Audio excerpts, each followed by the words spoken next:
Bonjour à tous et à tous, c'est le mois de novembre et pour les fils et filles de l'Église catholique, c'est le mois privilégié de prière pour les défunts.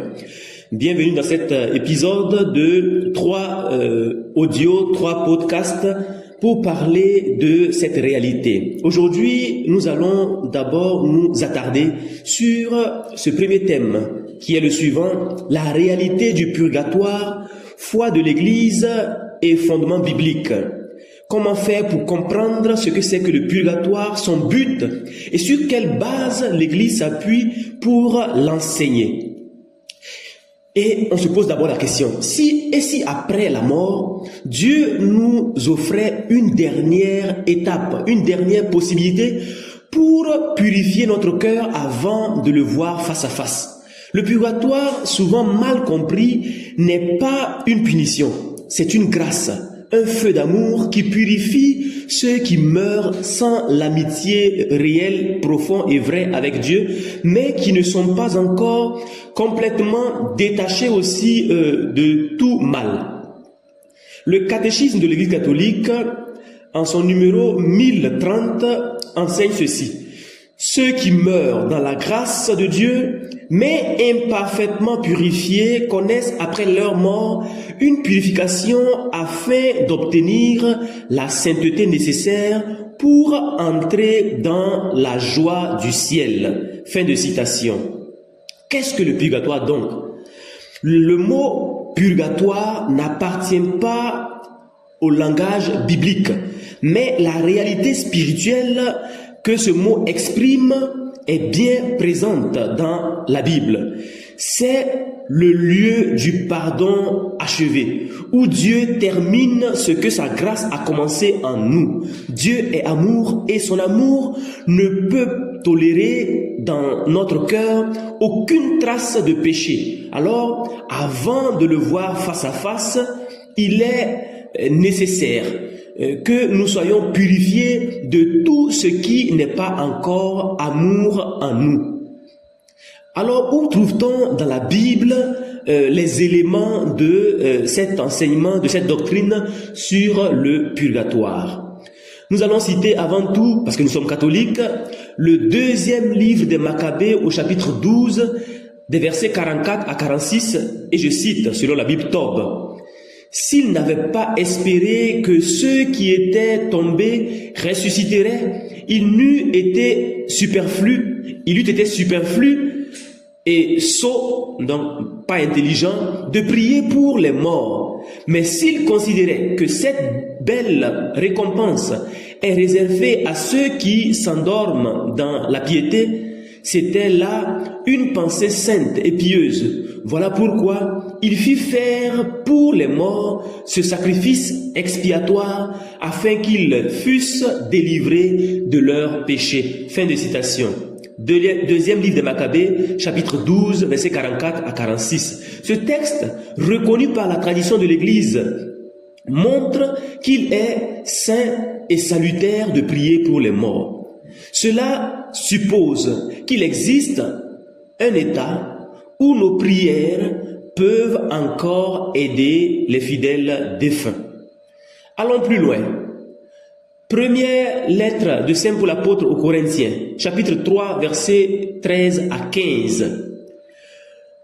Je cite, selon la Bible Tob toujours, « L'œuvre de chacun sera manifestée. Le jour le fera connaître, car il se relèvera dans le feu. » Car plutôt il se révélera dans le feu, et le feu éprouvera la qualité de l'œuvre de chacun. Si l'œuvre bâtie sur le fondement subsiste, il recevra une récompense. Si l'œuvre est consumée, il en subira la perte.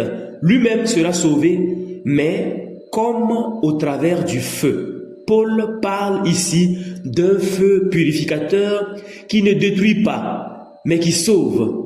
Il s'agit d'un feu intérieur, celui de la miséricorde divine qui brûle en nous tout ce qui n'est pas amour.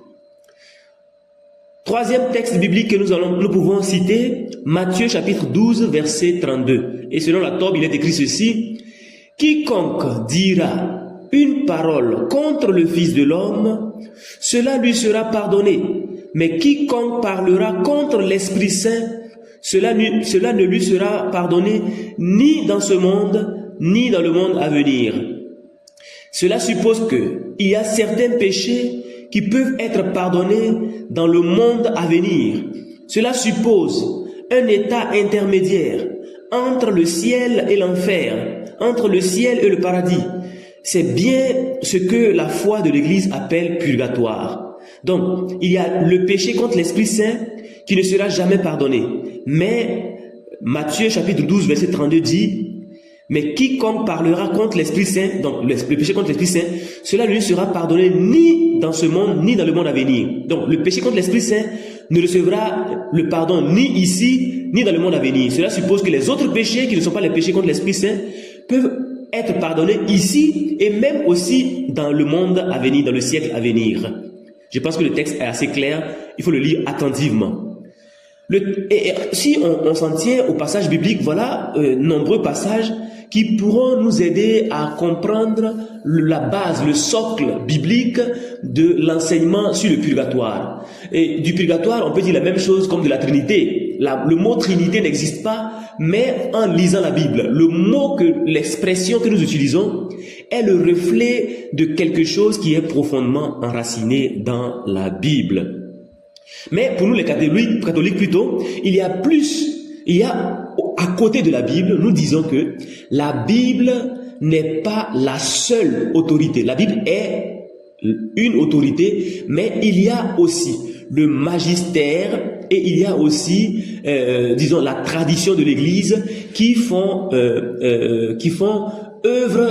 office d'autorité aussi pour nous dans la Bible. Cela veut dire que à côté de la Bible, il y a les premiers chrétiens qui ont témoigné de leur foi, ceux qui ont côtoyé les apôtres et leurs successeurs, qui ont conservé des traditions qui ne sont pas forcément écrites dans la Bible, et que ces traditions-là, pour nous, les catholiques, font aussi loi dans l'Église. Et nous disons aussi que l'Église, à travers ses enseignants, à travers sa hiérarchie, quand elle enseigne sur les éléments de foi, elle a autorité. Donc le magistère de l'Église a aussi autorité pour nous. Donc dans un deuxième temps, après avoir dit quelque chose sur le purgatoire, après avoir parlé de certains fondements bibliques qui nous permettent de parler de cet état intermédiaire de purification, écoutons un peu le témoignage de la tradition de l'Église. Dans les premiers siècles, les chrétiens ont prié pour les morts. Saint Augustin raconte que sa mère, Sainte Monique, lui avait dit avant de mourir: enterrez ce corps, je cite, n'importe où, ne vous en préoccupez pas, seulement souvenez-vous de moi à l'autel du Seigneur. On trouve cela dans les Confessions de Saint Augustin, c'est un livre, les Confessions de Saint Augustin, au livre 9, au chapitre 13. Et Saint Grégoire le Grand,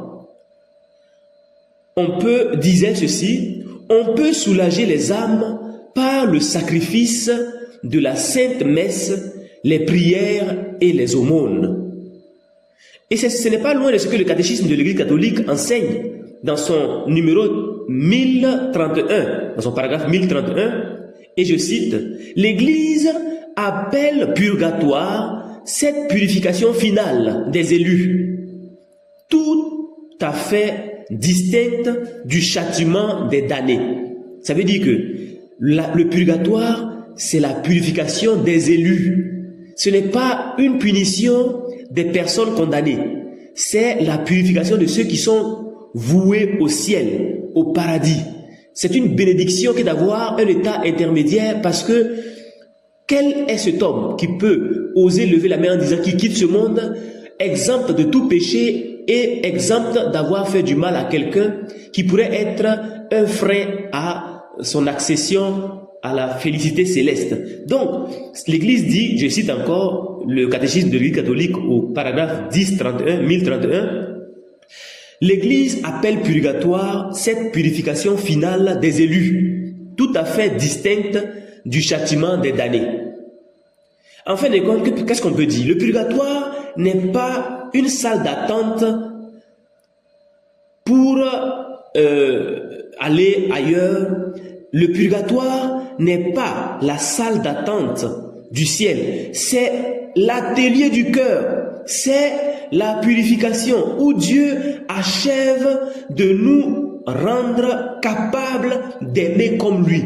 Parce que le ciel, c'est pour ceux qui aiment comme Dieu. Et donc Dieu, dans cet atelier du purgatoire, va préparer le cœur qui pourra l'aimer comme il le veut. Ce n'est pas un lieu de peur, de châtiment, mais un passage d'espérance. Le feu du purgatoire est le feu de l'amour divin, disait Sainte Catherine de Gênes. La question finale que je pourrais laisser à chacun de nous, c'est de se demander, mais si Dieu me donnait un feu qui purifie plutôt qu'un feu qui détruit, est-ce que je vais oser dire non à ce feu purificateur? Que Dieu vous bénisse et à la prochaine pour le prochain enseignement sur le thème encore de la prière pour les défunts.